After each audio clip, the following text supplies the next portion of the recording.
শিক্ষাৰ নৱদ্বীপ নলবাৰী পুনৰ জিলিকি উঠিল। নলবাৰী লিটিল ফ্লাৱাৰ স্কুলত আনন্দৰ বন্যা। ৰিস্মিতা মহন্ত ষষ্ঠ স্থান, ঋষিকেশ কলিতা নৱম স্থান পাবলৈ সক্ষম হয়। যোৱাকালি ঘোষিত হাইস্কুল শিক্ষান্ত পৰীক্ষাৰ ফলাফলত নলবাৰী জিলাৰ আগশাৰীৰ ব্যক্তিগত শিক্ষানুষ্ঠান লিটিল ফ্লাৱাৰ স্কুলে অনন্য সফলতা দেখাবলৈ সক্ষম হৈছে। শিক্ষানুষ্ঠানখনৰ পৰা অসমৰ ভিতৰত ৰিস্মিতা মহন্তই ষষ্ঠ স্থান দখল কৰাৰ লগতে ঋষিকেশ কলিতাই নৱম স্থান দখল কৰি নলবাৰী জিলালৈ গৌৰৱ কঢ়িয়াই আনিবলৈ সক্ষম হৈছে। অভিভাৱক, শিক্ষক, শিক্ষয়িত্ৰী, ছাত্ৰ-ছাত্ৰী তথা ৰাইজৰ মাজত বিদ্যালয় দুখনত আনন্দৰ বন্যা দেখিবলৈ পোৱা গ'ল। বিদ্যালয়খনৰ অধ্যক্ষ বিভা বুজৰবৰুৱাই নিজৰ অভিমতত কয় যে শিক্ষাৰ্থীসকলক শিক্ষা আহৰণৰ লগতে জ্ঞান আহৰণৰো আহ্বান জনায়। মোৰ মা দেউতাই যিটো সপোন দেখিছিল সেই সপোনটো মই সফল পৰিণত কৰিবলৈ সক্ষম হৈছোঁ। মোৰ মা দেউতা, দাদা, পৰিয়ালবৰ্গ আৰু স্কুলৰ সকলো শিক্ষকৰ আশা আৰু সহায়ৰ ফলত মই সফলতা অৰ্জন কৰিবলৈ সক্ষম হৈছোঁ। আগন্তুক দিনত মই বিজ্ঞান শাখাত পঢ়ি এজন চিকিৎসক হোৱাৰ সপোন দেখিছোঁ। শিক্ষকে মোক যথেষ্ট উৎসাহিত কৰিছিল। তেওঁ মোক যেতিয়াই লাগে তেতিয়া সহায় কৰিছিল। স্কুলৰ দুই এজন শিক্ষকৰ পৰা মই বহুতো সহায় পাইছিলোঁ। সকলো শিক্ষকে মোক লগতে প্ৰিন্সিপাল বা তেওঁ মোক সদায় উৎসাহিত কৰিছিল, অনুপ্ৰেৰণা যোগাইছিল এই সফলতাৰ বাবে, আৰু তেওঁলোকৰ নাম ৰাখিবলৈ পাই মই যথেষ্ট আনন্দিত হৈছোঁ। মই খুব ভাল পাইছোঁ, কাৰণ প্ৰতিবাৰৰ দৰে এইবাৰো আমাৰ স্কুলে ধাৰাবাহিকতাটো ৰাখিছে, পজিশ্যন পাবলৈ সমৰ্থ হৈছে, আৰু এইটো ক্ষেত্ৰত আমিও যথেষ্ট যত্ন লওঁ। ল'ৰা ছোৱালীবিলাকে যাতে আগবাঢ়ি যাব পাৰে, ভাল ফলাফল দেখুৱাব পাৰে।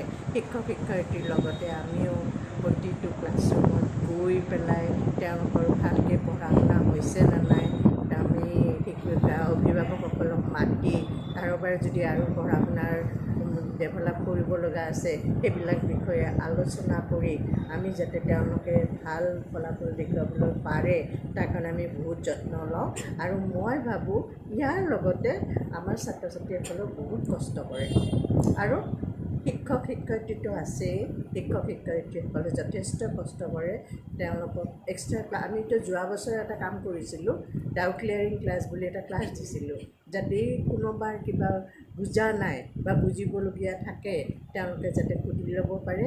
আৰু অভিভাৱিকাসকলেও কিন্তু যথেষ্ট কষ্ট কৰে।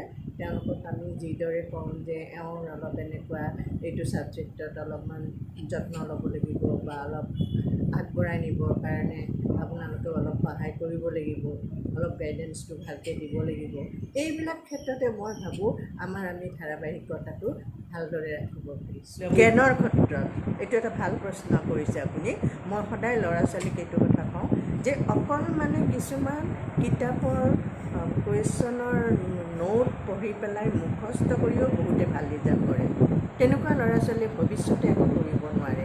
কিন্তু যিবিলাকে নম্বৰৰ কথা নাভাবি ভিতৰলৈ সোমাই যায়, জ্ঞান আহৰণৰ কাৰণে চেষ্টা কৰে, তেওঁলোকেহে ভৱিষ্যতে ভাল হ'ব পাৰে। তেওঁলোকে হয়তো পজিশ্যন নাপাবও পাৰে, কিন্তু তেওঁলোকৰ জ্ঞানৰ গভীৰতাটো বহুত বেছি। কষ্টও কৰিছিল, স্কুলৰ পৰা কষ্ট কৰিছিল, নেইবাৰৰ পৰা হেল্প পাইছে, কম্পাউণ্ডৰ পৰা হেল্প পাইছে, আৰু মোৰ পৰাও হেল্প পাইছে। স্কুলখনটো আৰু মেইন লিটিল ফ্লাৱাৰ স্কুল। মই যথেষ্ট সুখী, বহুত গৌৰৱান্বিত তাইক লৈ। তাই বহুত আশা কষ্ট কৰিছে যথেষ্ট। তাইৰ লগতে মই ৰাতি যিমান ৰাতিলৈ পঢ়ে সিমান ৰাতিলৈ আছোঁ। তাৰোপৰি দেউতাকে বহুত ওপৰলৈ পঢ়াইছে। মোটামুটি ক্লাছ 9লৈ দেউতাকে চাইছে, তাৰপিছত টিউশ্যন লৈছে। দেউতাকৰ বেছিকৈ আৰু অৰিহণা আছে, আৰু তাইও বহুত ক'ব লগা নহয়, আৰু তাই নিজে যিখিনি পাৰে গোটেই ৰাতি 1টা বজালৈ পঢ়িলেও তাই নিজে কৰে, আৰু বাধা দিলেও তাই নিজৰখিনি নিজে আৰু কৰি যায়। সেইকাৰণে মই বহুত সুখী, আৰু তাই কষ্টৰ ফল পাইছে, আৰু আগন্তুক দিনত যাতে তাই আগবাঢ়ি যাব পাৰে তাৰ কাৰণে আৰু ভাবিছোঁ, আৰু তাই কেনেকৈ কষ্ট যথেষ্ট কৰিছে তাই। নলবাৰীৰ পৰা কুলদীপ বৰ্মনৰ ৰিপৰ্ট, ৱেব নিউজ আছাম।